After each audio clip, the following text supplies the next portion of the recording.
Good morning, everyone. My name is Michael Carr. I will be the first negative construction speaker. Today we are talking about the Death of Dignity Act for the whole entire United States. The affirmative side claim that physician-assisted suicide allows patients to have autonomy. This doesn't. Subpoint A, PAS, gives the government more power over choice. St. Clair Jane wrote an article called 30 Logical Reasons Against Assisted Suicide in 2008. She writes, on the surface, it looks like you gain a new right when you have voted for assisted suicide. Actually, you turn over more power to the government and medical establishment. You already have the power to commit suicide at any time. You are creating a mechanism for the government and medical people to enter into decisions as to who lives and who dies. You are taking away the power of the individual. If the federal government takes over even more of the medical care system, you will be turning your right to decide to the federal government. Subpoint 2, PAS influences a homicidal practice.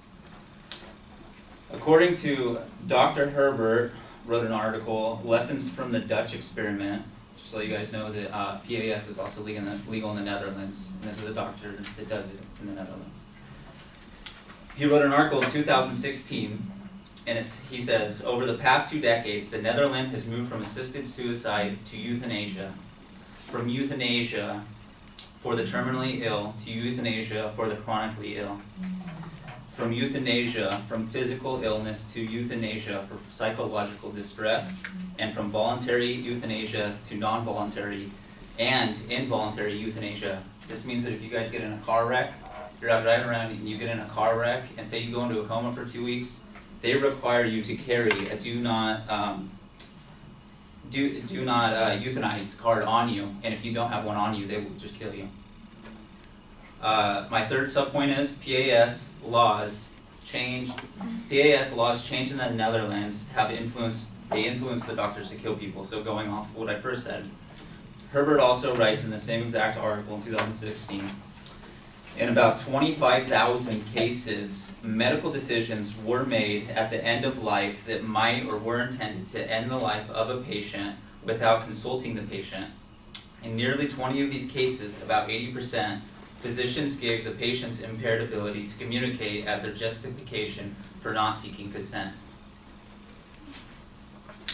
Second, the advocate for the PAS claims that it's not needed, or that people say that it's already legal, which it is pretty much in a sense. Affirmative claims that this is a problem because patients do not possess the ability to choose PAS. In other words, he's saying it's a passive way that you can choose it. We don't actually have the law to where people can commit it. My first subpoint is we don't need PAS. But like he said, 5 states in the U.S. already have it. According to Carter Joe, 5 facts about physician-assisted suicide in America is that the 5 states already have it. They have legalized physician-assisted suicide. 1 in 6 Americans lives in a state where a doctor can prescribe a lethal dose of drugs to a patient. The second subpoint would be that the need for physician-assisted suicide is not significant enough to actually pass this law. Joe Carter writes back on the 5 facts about physician-assisted suicide in America. This article was wrote in 2016. Even in states where it is legal, the 5 states, even in states where it is legal, there's not much demand for physician-assisted suicide.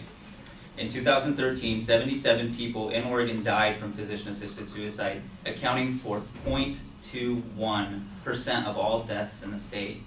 Similarly, in Washington in 2014, there were 170 deaths due to PAS, physician-assisted suicide, accounting for only 0.33% of all deaths.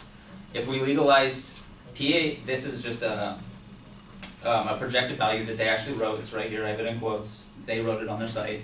If PAS was legal in all 50 states and accounted for 0.25% of deaths in 2014, that's 2,596,000 thousand total, there would have only been 6,492 physician-assisted suicides. A very, very irrelevant, very small amount.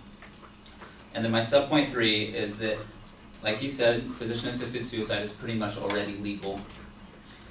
Carter Joe also writes on the same article, 5 Facts About Physician-Assisted Suicide in America in 2016.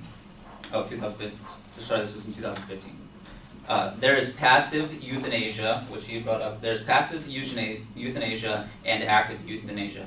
Active euthanasia refers to ending a person's life by active means, such as with drugs. This is typically what is meant by physician-assisted suicide.